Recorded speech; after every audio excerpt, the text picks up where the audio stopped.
Cuauhtemoc Cardenas' book, the name of the book is Sobre Mis Pasos, published by Aguilar. Joining me is the author, Cuauhtemoc Cardenas. Everybody knows who you are. Presidential candidate, founding father of the PRD. You are considered, when you speak, people listen. And I guess it's congratulations on your book. And I guess to start out this interview, there's a lot of questions as to whether the moment you're publishing this book, was it being published at this moment because you were seeking to send a message at a time where you feel the PRD, the left, Mexican left, is going through a lot of difficulties? I mean, was there any plans or any reason for publishing this book at this moment? No, there's no planning on the timing of this book. It just happened. It just happened. It just happened. It just happened. Yeah, and I guess you've been working on this book for many years, is that correct? For several years, about 5 years. More, the book was just kept in some drawer, and finally I went through it for the third or fourth time, and finally this is the result. I have to say, those who are interested in Mexican history, especially Mexican recent history, you need to read the book, especially in trying to understand the Mexican left. I think there's a lot to understand and learn from the Mexican left as we read your book. What's the purpose of writing the book? What were you trying to do? Well, first, give a testimony of what I've been doing in public life, share my points of view with those with whom I have participated in many events through, well, 50 or 60 years. Leave also a personal testimony to my grandchildren, two grandchildren, now are 11 years, so I expect they will read the book. Eventually. Eventually. That was the reason. No, but there is something to say, especially in listening to your comments in different interviews.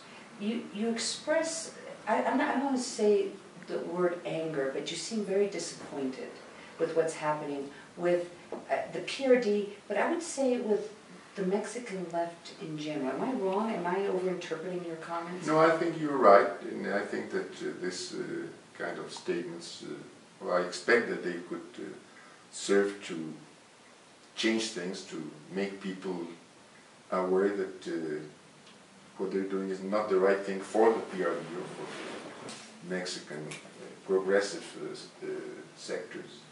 I would like that they would think, what are the real priorities of a party like the PRD at this moment. And I think it's organize or reorganize its citizen base all around the country to have a better proposal to the nation, to the people, and to give an example in personal conducts, personal ways of presenting the leaders of the party to the people. Well, and it's a difficult time because the presidential elections are in 2012. It's a year and a half away. Do you have a sense that they can salvage the elections? I mean, is there a possibility of the PRD or the parties on the left side of the political spectrum being able to get together and present a viable candidacy, regardless of who it is? Andrés Manuel López Obrador, Marcelo Ebrard. I mean, do you think that can still happen? I think it can happen, and I think that if there's not an organizational work, a very important, very intensive organizational work before the election, there's no use to be a candidate. You wouldn't even send a candidate at this stage? I don't see conditions if you don't strengthen the citizen base of the party. You don't. You have to consider that in 2009, in the last federal election, votes were very, very low in about 2/3 of the states of the country for the PRD. If you don't make the party present, if you don't make the party grow in those states, if you don't have a good proposal to attract people, what's the use of being a candidate? So, is it, from your perspective, the problem with the PRD right now is that they have not been able to organize their social base, or is it just a fundamental problem in terms of trying to figure out what the PRD represents, whether they're looking towards the future, are they still too caught in the past and traditional parties of the past and haven't been able to move towards a different type of modern party? No, the party is divided. Mm-hmm. The party is fractured. And I think that if you hear what the different leaders of the groups inside the party say, well, you wouldn't find differences in their political speech, for example, or in their papers or declarations. But they give a priority to personal interests, to group interests, and not to the party and not to the nation. So if you don't change priorities, mm-hmm. you will only reduce the party and reduce the possibilities. But how do you change that? I mean, that you're talking about personalities. Right. I mean, it really comes down to personalities, if that's what you're trying to say. How do you change that? Well, you have to make maybe heroic decisions and leave your personal interests on the side and well, see what you really have to do to give force to strengthen a political possibility. Are you concerned about the PRI coming back to power? Are you concerned about Peña Nieto being president of Mexico? No, I'm concerned of not having a progressive alternative that could be attractive to the people. And I'm concerned that we may have a non-violent electoral process, a violent on which the outcomes are not discussed and contested, that we have the next federal election just with the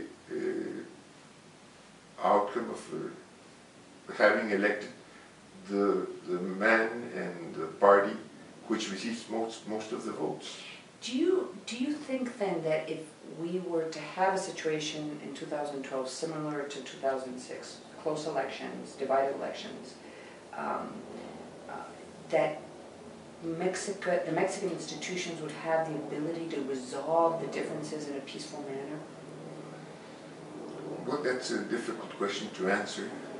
I would expect that there were the possibilities and the capacity to give fair and legal solutions to any problem that may be present.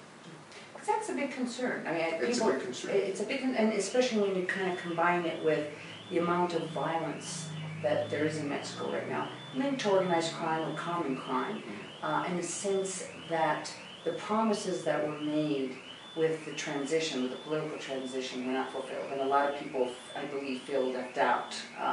That a peaceful transition may be would be difficult if there were to be, if the winner of the elections was not by 3 or 4 points.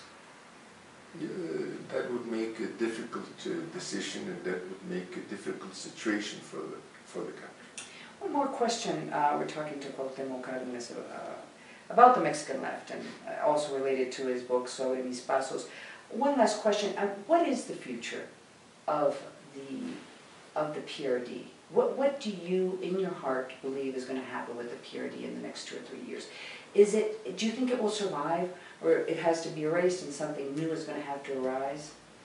Well, I want to be optimistic. And, you're being diplomatic. No, I want to be optimistic. No, I think that I don't know what will happen from now to the next 2012 election. But I would expect that after the election, there's una toma de conciencia. There will be a conscientization, or there will be of the leaders of the party, and the party can really restructure and change and become what the PRD can be and has to be. Would you be interested in starting a new party or starting all over? No, I think that's a task for others. But if necessary, I could participate. Is your son Lázaro? Is he going to be part of this future of Lázaro Cárdenas is going to be part of the future of the new PRD or whatever the Mexican progressive parties are going to look like? I think he will be participating in progressive politics. Mm-hmm. That's what I think. Thank you so much for joining us. Thank you.